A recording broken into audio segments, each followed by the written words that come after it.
A lot of avoidant people try to escape the pain of losing someone by changing the story in their head. They tell themselves things like, "She was too emotional," "I just needed distance," "The timing was wrong," or "We wanted different things anyway." At first, those explanations help them avoid the emotional weight of the breakup. But eventually those excuses stop working, because logic can't explain why they still think about you late at night or why hearing your name still affects them. And once the mental excuses stop protecting them, they're forced to face the one thing they've been avoiding the entire time: their feelings. That's when your absence starts to hit differently. That's when they realize losing you didn't actually bring peace, it only created emptiness. The moments that usually break an avoidant person's silence are the ones that force them to fully recognize what they lost. The space they once begged for slowly stops feeling freeing and starts feeling lonely. The independence they thought they needed begins to feel cold instead of comforting. What they once called peace slowly reveals itself as emotional numbness. These realizations rarely happen overnight. They build slowly in the background until the emotional pressure becomes too heavy to ignore. Eventually, staying silent becomes more uncomfortable than the vulnerability of reaching out. And this is important to understand. Learning about these triggers is not about manipulating someone into contacting you. Most of these moments happen internally and naturally. They are emotional stages the avoidant person has to move through on their own. Your responsibility is not to force those realizations. Your responsibility is to continue healing, protecting your peace, and moving forward regardless of whether they ever come back. Welcome back to Avoidant Insights. In this video, we're talking about the psychological triggers that often cause an avoidant man to finally break no contact and reach out again. These are the emotional breaking points where avoidance stops protecting him and the reality of the loss finally catches up. The first trigger is your peaceful silence. Not silence used as punishment. Not silence filled with hidden anger or desperation. Real silence. Calm silence.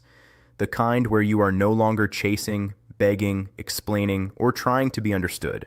You're simply continuing with your life, accepting that the relationship ended even if it hurt.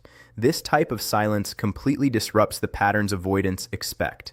Most avoidant people are prepared for emotional reactions. They expect repeated messages, emotional conversations, attempts to reconnect, or visible heartbreak. Those reactions reinforce the belief that relationships are emotionally overwhelming and that distance was necessary. But when none of that happens, something shifts inside them.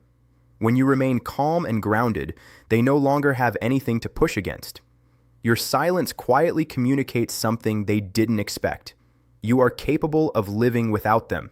You are not collapsing. You are not waiting endlessly for them to return. And that realization becomes deeply unsettling because it introduces the possibility that you may truly be gone for good. In the beginning, they may feel relieved by the distance. But as the weeks continue and your silence remains consistent, it starts affecting them differently. They begin noticing that your absence feels permanent instead of temporary. And once that reality sinks in, many avoidants suddenly feel the urge to reach out just to see if they still have access to you emotionally. The second trigger is realizing you are no longer emotionally available to them. This is something many people misunderstand. Avoidants are not usually pulled back by your sadness. What affects them more is feeling your emotional energy shift away from them completely. At one point, your warmth, attention, and emotional openness were always available. They knew they could access your care whenever they wanted.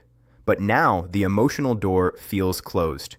Your energy feels different, softer toward yourself, but no longer centered around them. That change can hit them hard. A lot of avoidants don't fully understand how much they depended on your emotional presence until it disappears. Once they sense that you are no longer emotionally invested in them, they start feeling the loss more deeply.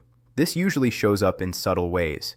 If they send a casual message, your response feels polite but emotionally detached.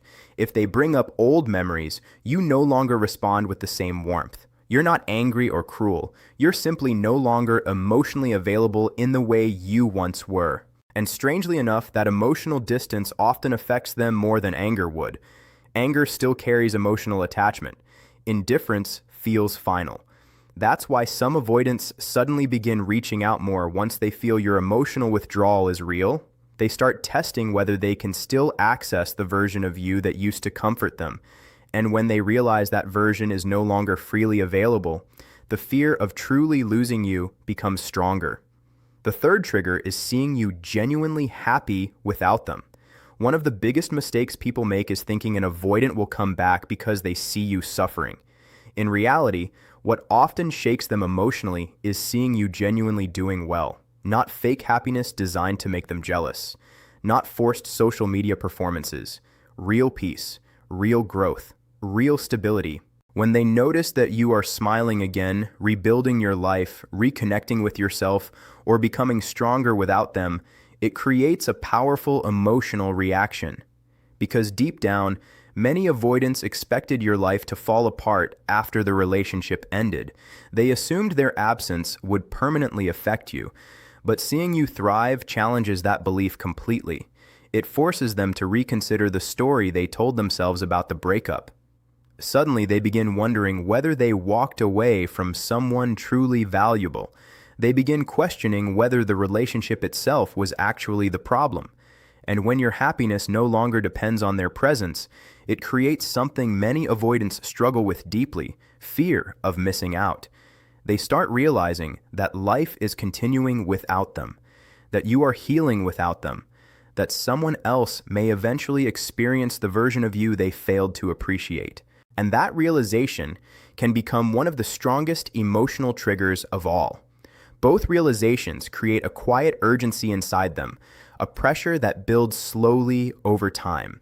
It pushes them toward reconnecting before you fully move on, and their place in your emotional world disappears for good. The fourth trigger is the fear that you might actually be moving on. Avoidant people can sit comfortably with the idea that you're still waiting for them. In their mind, even after the breakup, you're still emotionally tied to them, still thinking about what happened, still holding space for them in some way. But that belief doesn't stay stable forever.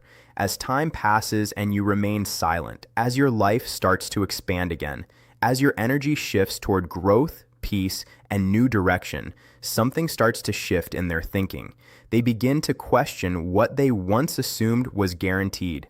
Are you still emotionally available? Are you still focused on them? Or are you slowly detaching and moving in another direction? Then the deeper fear appears, the possibility that you may be giving your attention to someone else, that you may be forming new connections, that you may be replacing what they thought would always be there. This is where loss aversion becomes powerful. Avoidants often treat your emotional availability like a background constant, something that exists even when they're not engaging with it. A safety net, they assume, will always remain. But the moment they sense that it might no longer be there, that you've genuinely moved on, it creates a strong internal reaction. It doesn't stay in their thoughts. It turns into behavior. They check your social media more often, look for updates about your life, overanalyze your posts, your tone, your silence. They search for signs that someone new might be present or that you've simply stopped emotionally investing in them. Because deep down they realize something important. While they were pulling away and protecting themselves, you may have been healing and progressing. And now the emotional balance has shifted. You are no longer standing still. When this realization settles in, it creates urgency. Not always from love, but from the fear of becoming irrelevant in your life. And that fear often pushes them to reach out, just to see if they still matter to you. The fifth trigger is a memory that hits without warning. Avoidant people don't always process emotions in real time. They suppress, delay, and compartmentalize. Right after a breakup, they may seem calm, detached, even unaffected. But emotions don't disappear when ignored. They get stored. And later, something small can unlock everything at once. A song, a place, a smell, a random comment, or a shared memory. In that moment, they don't think first. They feel first. And what they feel is loss. Not an idea of loss, but the actual emotional weight of it. The memory doesn't just remind them of you. It places them back inside the experience of being with you. And that emotional impact can override every logical reason they used to justify the breakup. This is why memory triggers are so powerful. They don't argue with logic, they bypass it completely. For a brief moment, they're not analyzing what went wrong. They're just feeling what it was like when it was real. And the contrast between then and now creates an emotional shock. That shock often leads to action, a message, a check-in, a simple, "How are you?" Not always to restart everything, but because the emotion needs somewhere to go, and reaching out becomes the easiest release. And these moments can happen long after the breakup, even when they believe they've moved on. The sixth trigger is when distractions stop working. After a breakup, avoidant people usually escape into distractions. Work becomes intense, gym routines increase, social life expands, dating apps fill the gaps, hobbies take over. At first it works. It keeps them from sitting with what they feel. But distractions don't last forever. Eventually, the noise fades. Work slows, excitement wears off, routines become ordinary again. And in the quiet moments, what they avoided starts to return, because distraction doesn't heal loss. It only delays it. When stimulation is no longer enough, the absence of you becomes noticeable again, not as a memory, but as a quiet emotional presence that never fully left. And when they can no longer outrun that feeling, they're forced into honesty with themselves. Nothing they are doing is replacing what they lost.